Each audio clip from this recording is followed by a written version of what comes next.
Where had he come from? How did he get here, this little creature called Paddle to the Sea?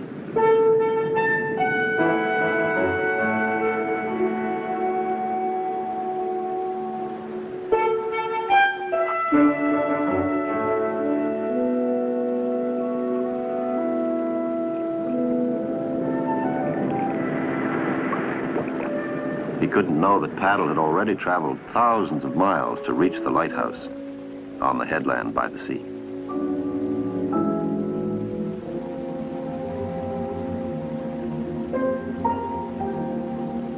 He had traveled past the Gaspé, past Quebec City,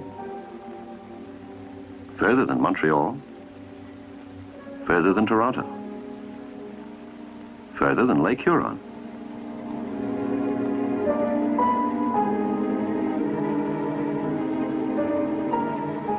North of Lake Superior, in the Nipigon country. That's where Paddle was born one winter, in a little cabin deep in the woods.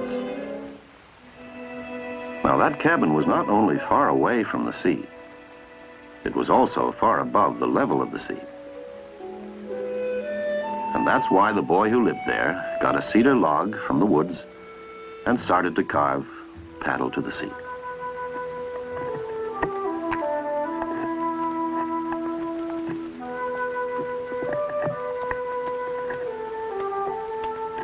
His name was Kyle Apatagan. He was a boy with a dream of a journey he couldn't make himself. But Paddle to the Sea might be able to, if he got him finished by springtime.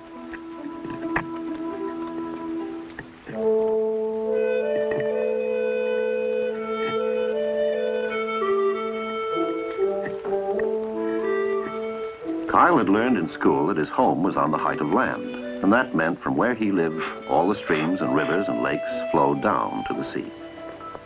Now, if that were true, then Paddle should be able to just float all the way down to the ocean. Maybe.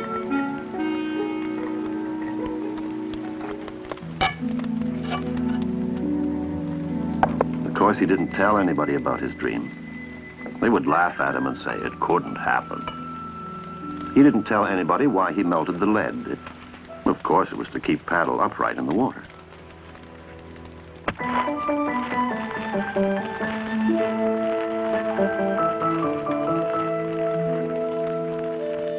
And he didn't tell anybody why he carved on the bottom, "Please put me back in the water."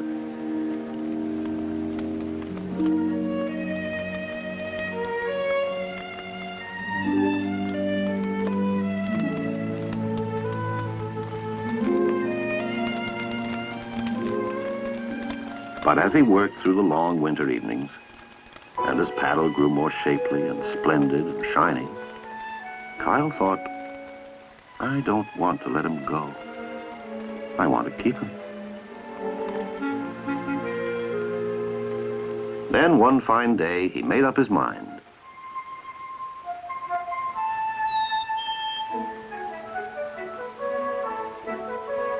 I made him to go on a journey when the ice and snow have gone from the rivers. Go he must.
Then one day at sunset, Paddle calmly sailed out into the biggest lake in the world, Lake Superior.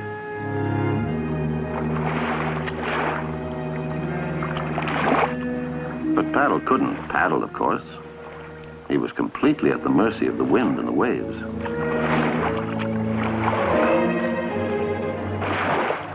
And it looked as if he would end his days as just a peculiar piece of driftwood on the lonely shore.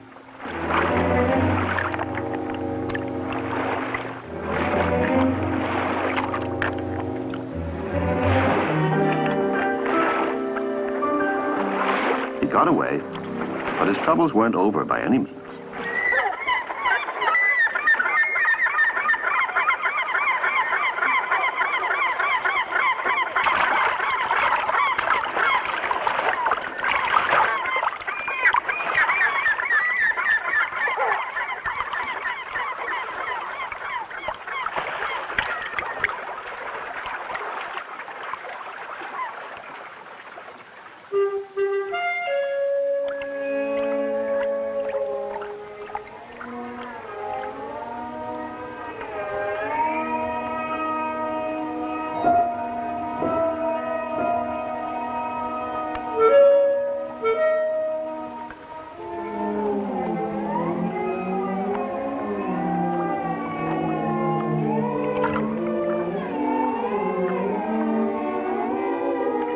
Everything that ran across him seemed to think he might be something to eat. But it wasn't Paddle they were after, really.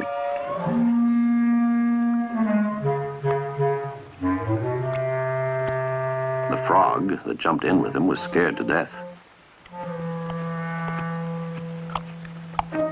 For there was an enemy lurking below.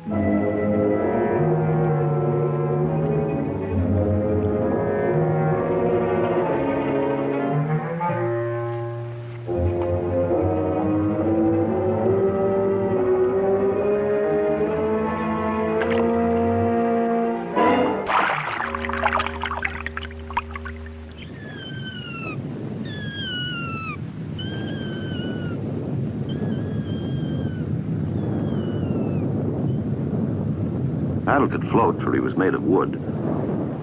He could also burn.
But all in all, it was a lovely summer, just gliding along in the moonlight, safe and sound. Safe? What was that great black thing looming?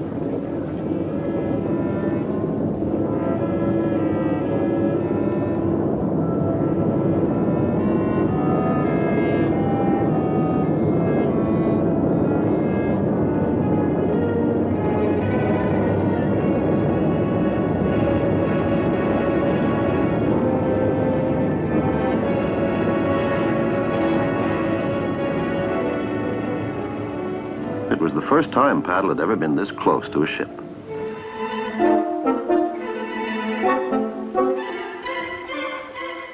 Even though no one had ever even noticed him, Paddle, like the great ships, was also on his way to the sea.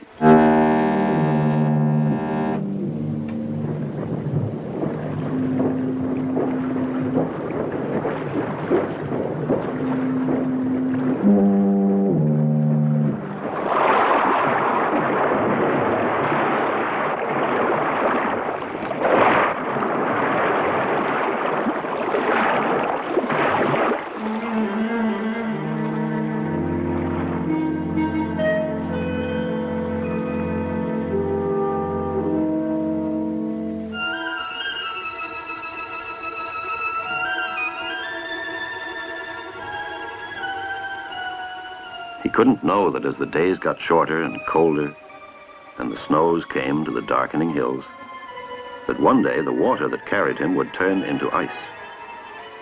And that would surely be the end of him.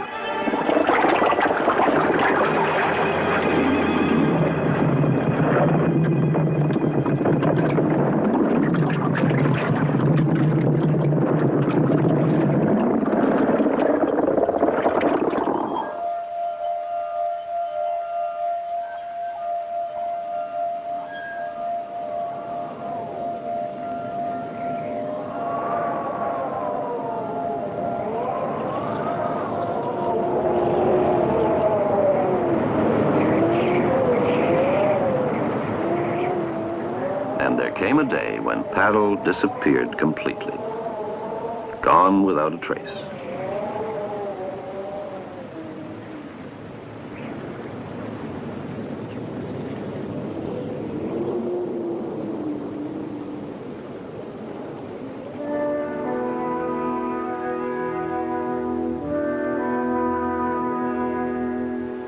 Yet all the time he was as safe as a seed under his blanket of snow, waiting for the warm wind of spring.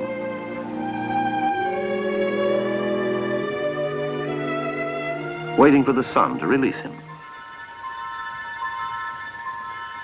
And one glorious day he was free again.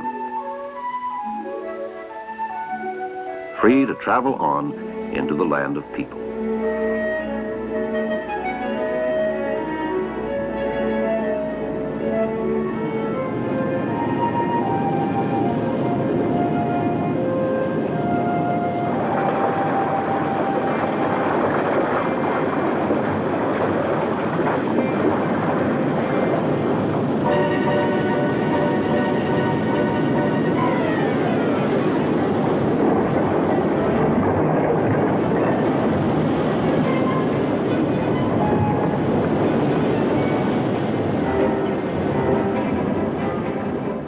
Nobody was really sure Paddle even existed, until one day.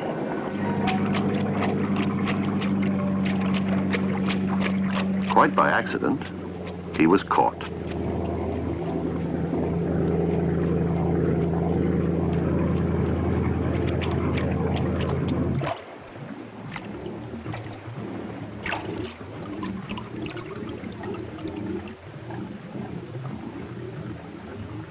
It says, "Please put me back in the water." "We can't keep him," said his father. "Whoever made him wants him to travel to the sea. Though how he could ever get to the sea from here is beyond me."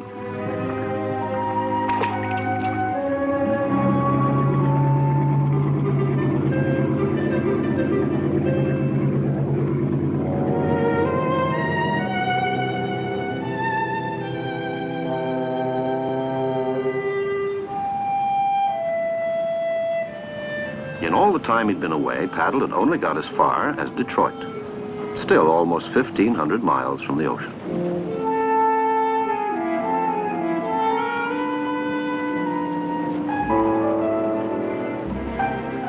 The world of men seemed very beautiful. It was the 4th of July, a celebration.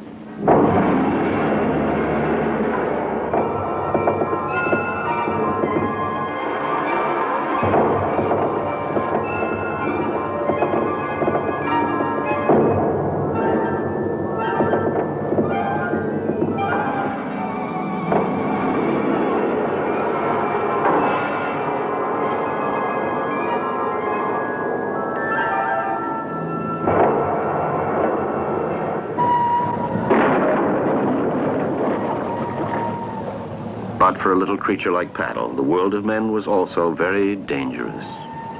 Dangerous and dirty.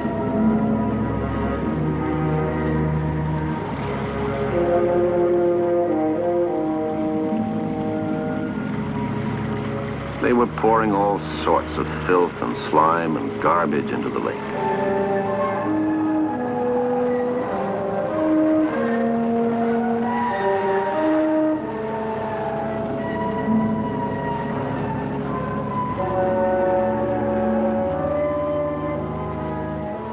And worst of all, ahead of him lay Niagara Falls.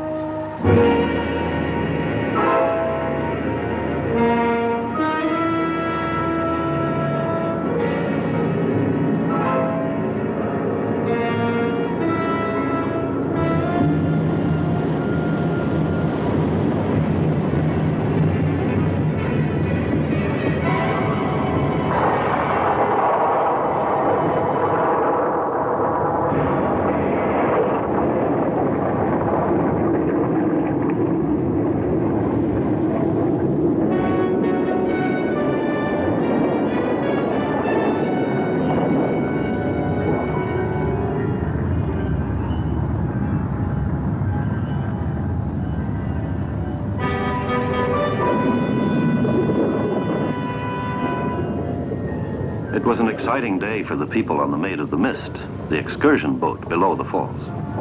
Some thought they caught glimpses of him. Others said nonsense, he could never survive that terrible plunge.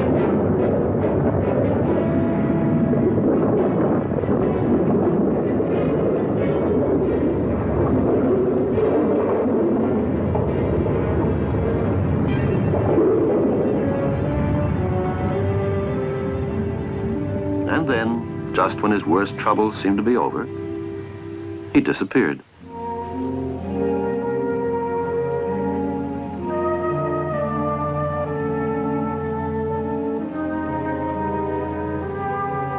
He hadn't really disappeared, of course. He was gliding through the night in lonely, hidden places.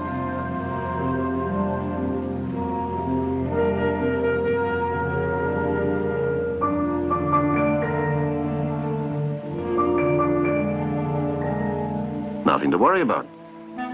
Unless that beaver decided to use him for building a dam.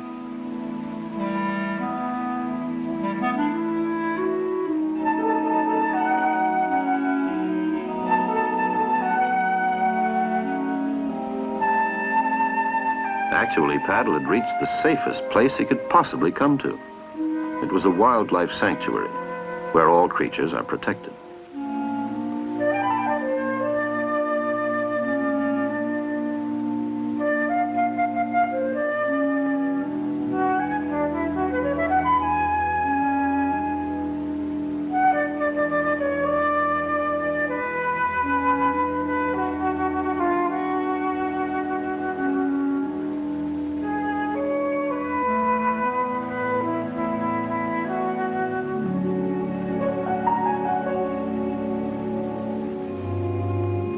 It's very odd to think that in this peaceful place, Paddle was in danger.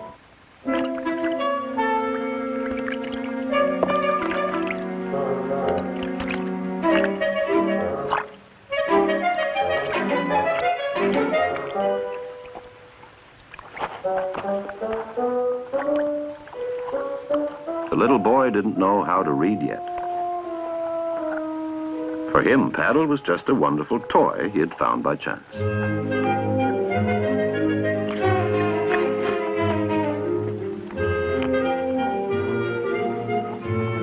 He'd take him home and keep him forever.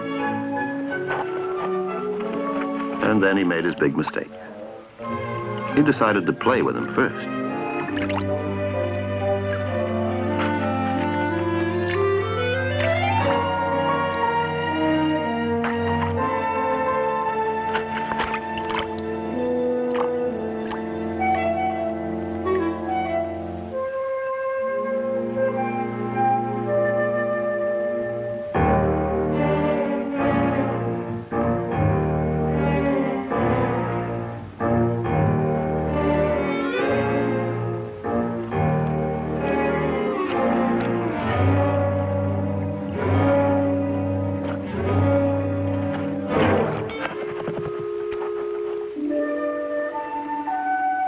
It was a good thing for Paddle that Rover just didn't feel like getting his feet wet that day.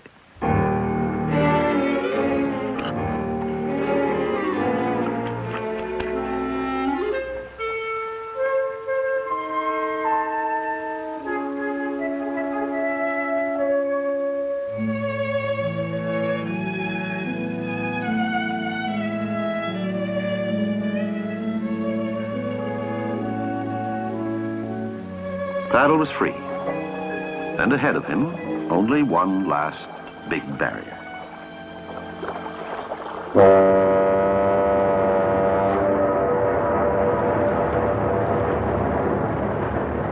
Like the big ships, Paddle too would have to make his way through the last of the great locks.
nobody was sure Paddle had made it safely.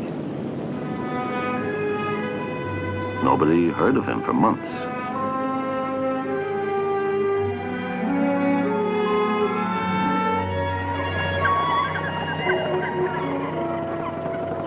Then one fine summer morning, the fishermen set out.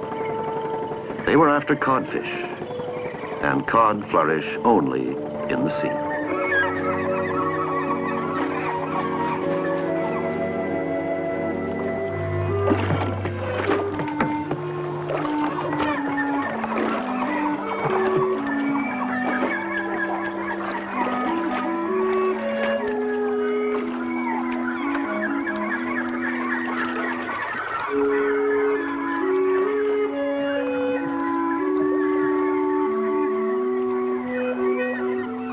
In all his long life, the fisherman had never caught anything like this. Paddle had been in the water so long, all his paint was gone. But you could still read, "Put me back in the water."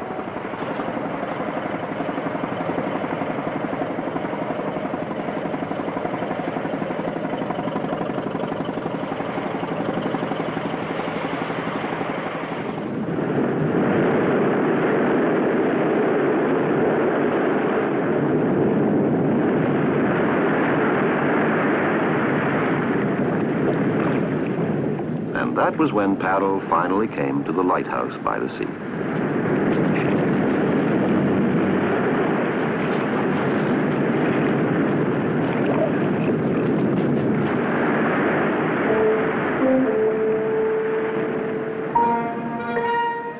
The lighthouse keeper has a rather lonely life, so he was absolutely delighted to find Paddle.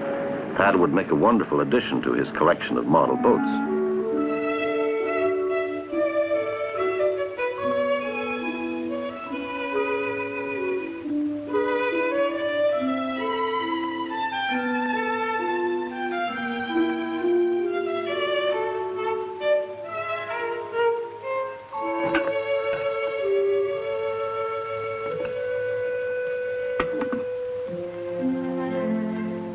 But then he read the message,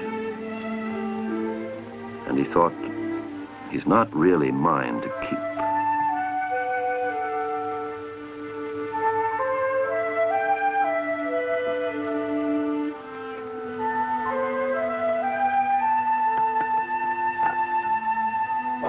He thought of the great currents in the mighty oceans. If I put you back, someone might find you someday in a cold fjord in Norway, or on a warm beach in Africa.